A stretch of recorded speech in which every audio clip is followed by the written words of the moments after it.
بسم اللہ الرحمن الرحیم۔ درس قرآن کے سلسلے میں ہم حاضر ہیں۔ اللہ رب العالمین نے سورہ صاد میں حضرت ایوب علیہ السلام کا ذکر فرمایا ہے اور فرمایا وَاذْكُرْ عَبْدَنَا ایوب، اور ہمارے خاص بندے ایوب علیہ السلام کو یاد کیجئے۔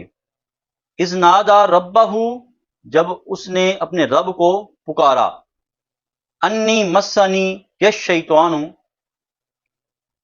کہ بے شک مجھے شیطان نے سخت اذیت دی ہے، بنصب و عذاب، اور بہت درد پہنچایا ہے۔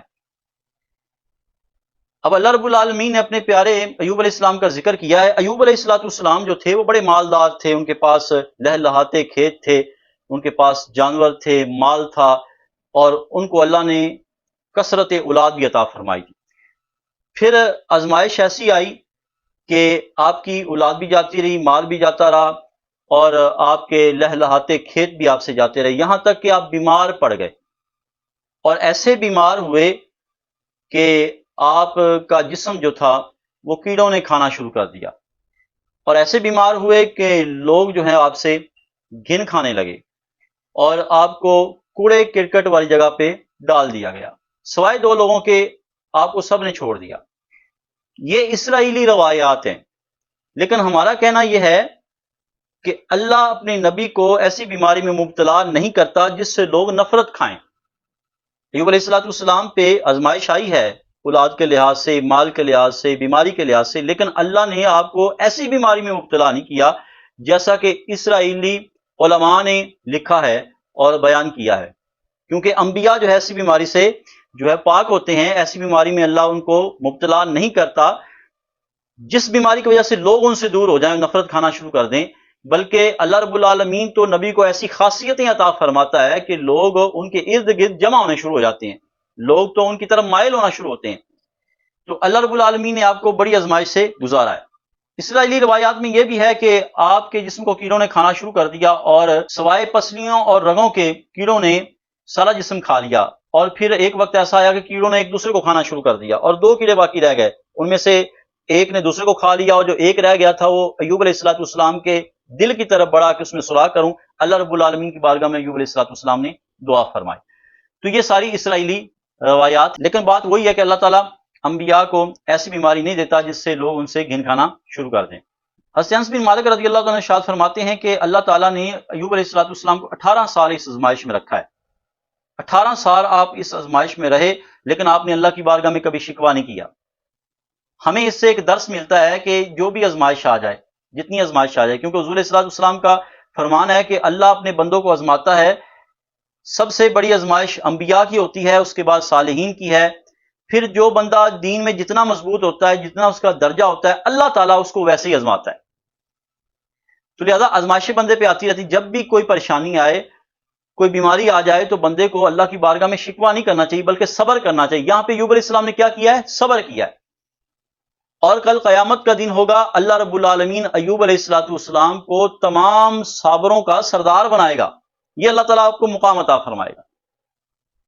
تو ہمارے لیے درس یہ ہے کہ جب بھی ہم پہ ایسا مسئلہ آ جائے ہم بھی صبر کریں۔ تو یہاں پہ ایوب علیہ السلام نے شیطان کی طرف کیوں منسوب کیا کہ اس نے مجھے درد پہنچایا ہے؟ تو یہاں سے یہ مراد نہیں ہے کہ بیماری دینے والا وہ شیطان تھا، ایسی بات نہیں ہے۔ کوئی آزمائش آتی ہے، پریشانی آتی ہے، خوشی آتی ہے، اللہ رب العالمین کی بارگاہ سے ہے۔ شیطان کو یہ قدرت نہیں ہے کہ وہ کسی کو بیماری دے۔ اس سے مراد یہ ہے کہ شیطان نے جو وسوسے ڈالے اس سے مجھے درد پہنچا ہے۔ شیطان جو ہے وہ حکیم بن کے بیٹھ گیا، اور جب آپ کی بیوی اس کے پاس سے گزری تو اس نے یوں کہا کہ ایوب علیہ السلام کی بیماری کا علاج میرے پاس ہے، میں اس کا علاج کر سکتا ہوں، لیکن شرط ایک یہ ہے کہ جب وہ تندرست ہو جائیں تو تم نے یہ کہنا ہے کہ یہ شفا تم نے دی ہے، یہ شفا دینے والے تم ہو۔ تو جب یہ ماجرا آ کر ایوب علیہ السلام کی بیوی نے حضرت ایوب علیہ السلام کو سنایا، تو اس لیے ایوب علیہ السلام نے فرمایا کہ مجھے اس کی طرف سے درد اور تکلیف پہنچی ہے۔ اللہ رب العالمین نے آگے قرآن پاک میں ارشاد فرمایا ارقد برجلک، آپ اپنا پاؤں زمین پہ ماریں، ھذا مغتسل بارد، یہاں پر پانی نکلے گا، ٹھنڈا پانی نکلے گا جو نہانے والا بھی ہوگا، وشراب، اور پینے والا بھی۔ تو ایوب علیہ السلام نے پاؤں مارا، پانی ٹھنڈا نکلا، ایوب علیہ السلام اس میں نہائے، غسل کیا، پیا، تو اللہ رب العالمین نے آپ کی ساری بیماریاں دور فرما دی۔ اب دیکھیں کہ اللہ نے آزمائش میں مبتلا کیا، صبر کیا، اللہ نے بیماریوں کو بھی دور فرما دیا۔ شفا دینے والا بھی رب ہے اور آزمائش میں مبتلا کرنے والا بھی رب ہے۔ تو پتہ چلا جب آزمائش آ جائے تو صبر کرے اور اللہ کی بارگاہ میں دعا کرے، اللہ رب العالمین شفا بھی عطا فرمائے گا۔ پھر کیا ہوا؟ اللہ رب العالمین نے ارشاد فرمایا وَوَهَبْنَا لَهُ أَهْلَهُ وَمِثْلَهُمْ، اور ہم نے انہیں ان کے گھر والے عطا کر دیے، یعنی جب صحت عطا کر دی، تندرستی عطا کر دی، تو فرمایا کہ ہم نے ان کو ان کے گھر والے بھی عطا کر دیے، ان کو دوبارہ زندہ فرما دیا۔ وَمِثْلَهُمْ مَعَهُمْ، اور ان جیسے اور بھی افراد عطا فرما دیے، یعنی کثرت اولاد عطا فرما دی، جو پہلے فوت ہو چکے تھے اللہ نے ان کو بھی زندہ کر دیا اور ان جیسے اور بھی عطا فرما دیا، اور فرمایا رحمتم منا، یہ ہماری رحمت ہے۔ وذکرى لأولی الالباب، اور اس میں عقل والوں کے لیے نصیحت ہے۔ اب جو بندہ عقل والا ہے نا، جب یہ دیکھے گا ایوب علیہ السلام کی اس آزمائش کو اور صبر کو، تو وہ بندے پہ جب بھی آزمائش آئے گی تو وہ صبر کرے گا، کیونکہ اللہ رب العالمین صبر کے انعام میں سارا کچھ لٹا دیا، آپ کا مال بھی آپ کو واپس لٹا دیا۔ دو کھیت تھے حضرت ایوب علیہ السلام کے، تو دونوں پہ آ کر بادل برسے، ایک گندم کا تھا، ایک جو کا تھا۔ جب بادل برسے تو ایک کھیت میں سونا ظاہر ہوا اور وہ کھیتوں سے باہر نکلنے لگا، دوسرے میں چاندی ظاہر ہوئی اور کھیتوں سے باہر نکلنے لگی۔ یعنی اللہ رب العالمین نے آپ کو مال و زر بھی واپس کر دیا، اللہ نے اولاد بھی واپس کر دی، اللہ نے صحت بھی واپس کر دی۔ کس وجہ سے؟ کہ ایوب علیہ السلام اس آزمائش میں صبر کے ساتھ پورا اترے ہیں۔ تو ہمارے لیے بہت بڑا درس ہے، جب ہم پہ آزمائش آ جائے اور پریشانی آ جائے تو ہم بھی صبر کا دامن اختیار کریں، نہ کہ ہم جو ہے اللہ کی بارگاہ میں شکوہ کرنا شروع کر دیں۔ ہمارا ویسے حال یہ ہے کہ جب ہم پہ ایسی پریشانی آتی ہے، کوئی مصیبت آتی ہے، تو ہم شکوہ کرنا شروع کر دیتے ہیں۔